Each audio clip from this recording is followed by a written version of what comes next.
안녕하세요. 저는 그 A+ 리얼티 마케팅을 담당하고 있는 이진수 전무라고 합니다. 잠깐 제 소개를 하게 되면은 저는 한 부동산 쪽으로 한 10년 정도 상업용 부동산 쪽으로 고객들에 대해서 매입이라든지 매각이라든지 이런 컨설팅 쪽에 대해서 되게 실무 쪽으로 많이 일을 하고 있습니다. 사실 오늘의 주제는 사실 제가 이런 질문을 되게 많이 받아요.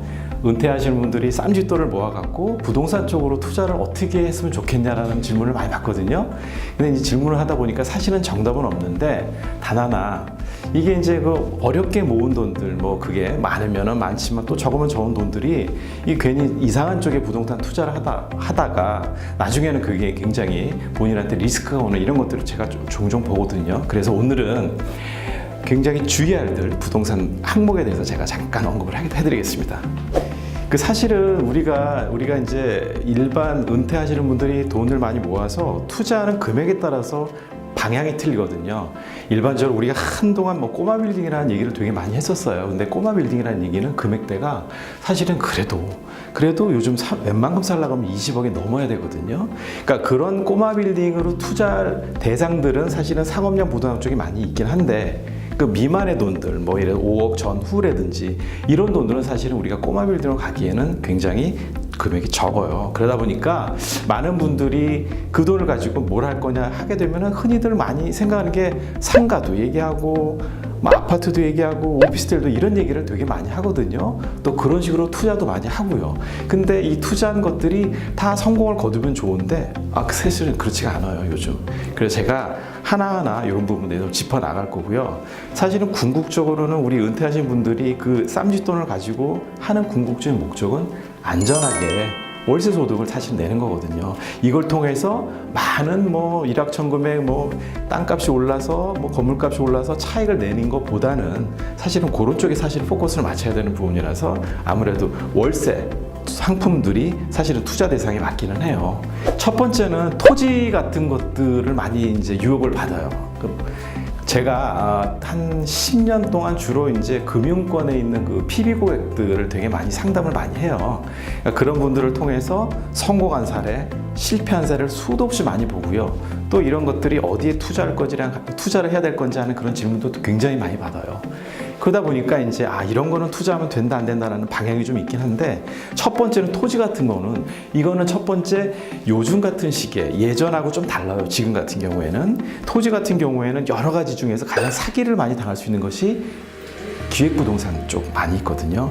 기획부동산의 투자 금액은 몇 천에서 한 2, 3억 이내 정도예요. 그러다 보니까 그런 것들의 유혹을 되게 많이 받아요. 그게 똑똑하고 이런 부분이 아니에요.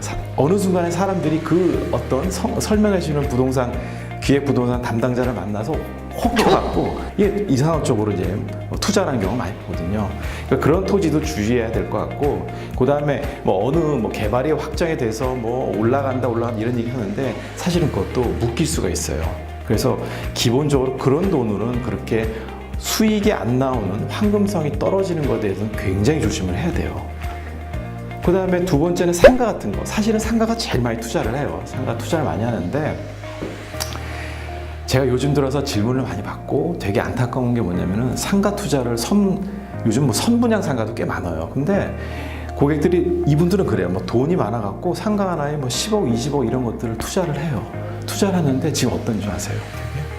첫 번째는 임대를 못 맞춰요.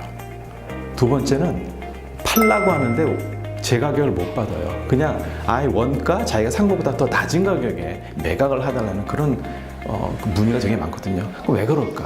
사실은 이게 작년, 올해, 내년도 그렇지만은 이 상가라는 거는 임차인들이 장사를 잘해서 수익을 꼬박꼬박 내줘야 되는데 그렇지가 못해요. 특히나 요즘들은 자영업에 대한 부분들이 예전같이 그렇게 경기가 활성화돼서 이런 소비가 돼야 되는데 그렇지 못한 시기거든요, 지금.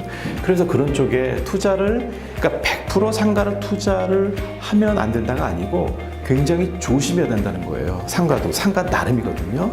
그래서 그런 부분들은 굉장히 말 그대로 전문가들한테 일겸, 이겸 크로스 체크를 많이 해서 그런 걸 검증을 받아야 돼요.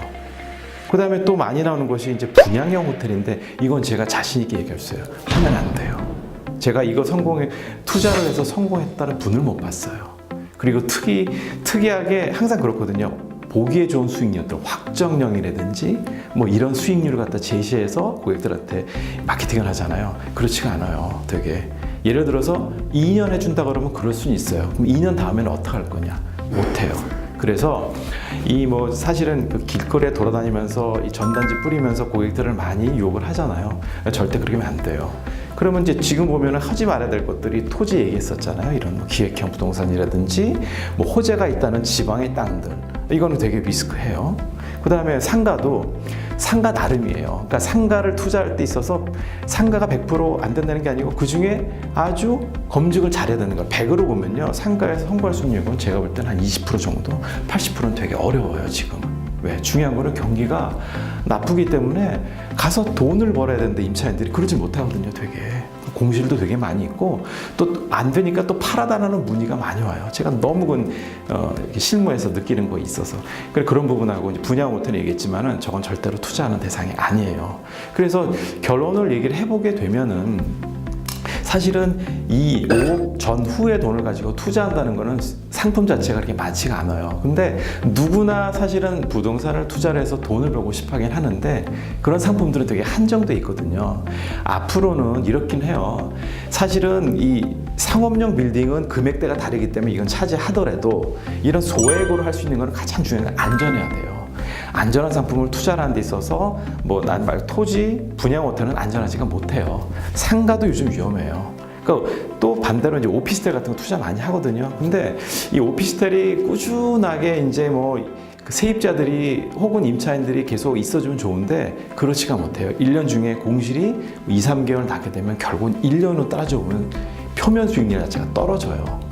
그리고 나중에 매각할 때도 일반적으로 이 상업용 빌딩에 비해서는 올라가는 폭이 적어요. 그래서 제 생각은 그렇거든요. 이 사실은 소액의 금액을 가지고 투자할 때는 안정적인 월세 나오는 부분을 하되 뭐 이런 오피스텔이나 기타 이런 것들에 있어서는 무조건 맹신하는 건 아니고요. 꼭 그쪽에 관련된 전문가들을 만나고 뭐 여러 군데로 체크를 해서 꼭 이렇게 투자를 해야 되는 거고, 또 요즘엔 또 상품들도 뭐 이렇게 금융 상품들이라든지 뭐 이런 것들이 안정적으로 나올 수 있는 상품들이 많이 개발이 되고 있어요. 금융 쪽도 그렇고. 그래서 이런 쪽들을 한번 눈여겨보고 투자를 하는 것이 자기의 마지막 남아있는 그 쌈짓돈을 지킬 수 있는 방안이 아닌가 이런 생각이 듭니다. 네, 오늘은 기본적으로 은퇴자가 부동산 투자할 때 조심해야 될 항목들에 대해서 제가 간략하게 설명을 드리는 거로 하고, 다음 기회에는 또 다른 주제로 여러분들을 만나겠습니다. 감사합니다.